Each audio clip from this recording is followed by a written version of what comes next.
In the 1980s, agencies including the International Telecommunications Union and the International Maritime Organization collaborated on the development of a global search and rescue plan based on a combination of satellite and terrestrial radio services. Called the Global Maritime Distress and Safety System, it changed international distress communications from being primarily a system of ship-to-ship communications to a ship-to-shore communication system.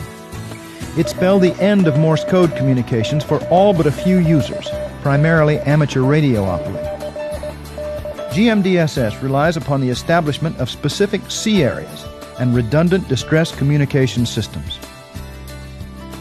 It required the installation of upgraded suites of communications equipment on board vessels and at shore-based telecommunications centers. The GMDSS provides for the automatic identification of the caller and the location of a vessel in distress. It went into effect aboard commercial ships in 1999. For these vessels, the GMDSS system is compulsory. Recreational boats are termed voluntary vessels because they can choose whether or not to carry GMDSS-compliant equipment. Rescue authorities strongly encourage them to do so. The GMDSS established mechanisms for issuing automatic distress alerts, even in cases where a radio operator doesn't have time to send an SOS or a Mayday call. It requires ships to be capable of receiving broadcasts of maritime safety information in an effort to prevent marine emergencies from occurring in the first place.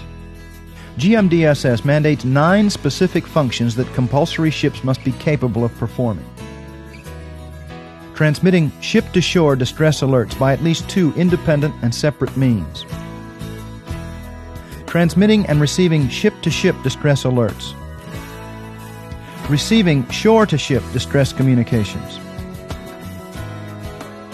Transmitting and receiving search and rescue coordination communications.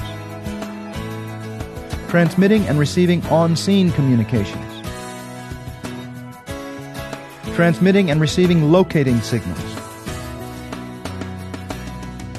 Transmitting and receiving maritime safety information.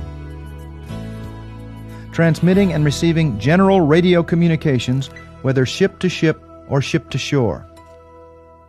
Transmitting and receiving bridge-to-bridge communications.